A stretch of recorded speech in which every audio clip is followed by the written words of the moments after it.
Our deepest fear is not that we're inadequate.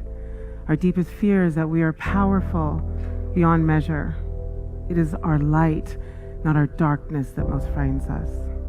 That is part of a quote from the book, A Return to Love by Mary Ann Williamson, a book that I was invited to read almost 5 exact years ago to this day, in a time when my life was so dark and it was fierce, and the effort to push through it to show my joy was so exhausting.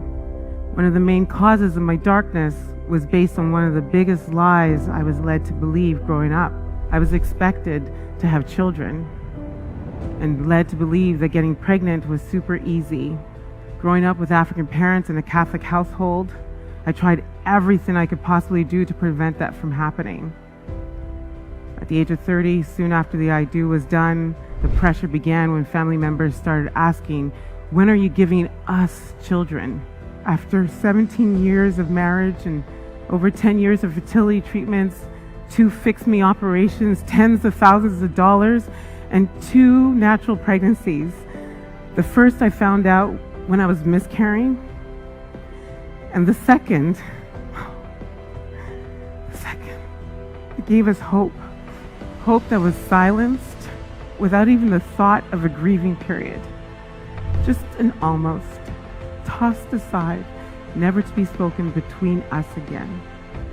So I stand before you and I tell you that getting pregnant isn't easy. And not only is it not easy, but no one told me about the pain, the shame, the frustration, the jealousy, the envy that would incubate in my womb. And with every 28-day period cycle passing, the reminder that I was failing as a woman. And this pain had me locked up and tied up and tangled up in my mind, because I thought that this is not an experience to give voice to. In fact, I thought there was an unwritten rule that you don't talk about this. So I was alone in the struggle. And everyone around me trying to get pregnant or have children made it look so easy. So I suffered in silence. And the pain and the shame was mine to hold. I mean, I held the license to hate and blame the universe for why I couldn't get pregnant until that day, 5 years ago, reading A Return to Love, when the universe literally said, "Stop it! Stand still and take time to know who you are."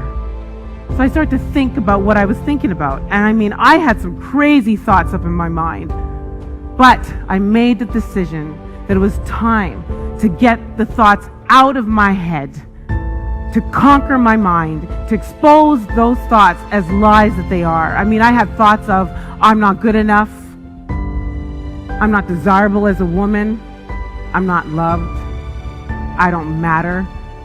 And it was that thought that made me fully surrender to the process because it mattered. And in my full surrender, I got some good, orderly direction, also known as G-O-D. And what God said was, reintroduce yourself to the world, but this time, listen to the translation. Abum Nkechi, which translated means, I am God's gift.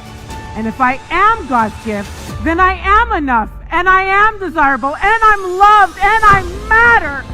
So I affirmed myself out of shame and into my power. A return to love became my strategy, and you matter became my mantra. And on the journey of getting myself to this stage tonight, I'm so proud to say that I am pregnant. I am pregnant with hope, and I'm pregnant with greatness, and I'm pregnant with inspiration. And yes, while I would still love to be able to bear a child, it no longer defines my human. I've conquered that.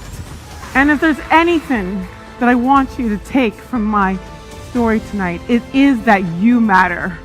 Doesn't matter what your human is, whatever your experience or circumstances may be, you matter. So I want you to walk like you matter, because your swag is fly, and talk like you matter, because your speech is to teach, and think like you matter, because your thoughts call your shots.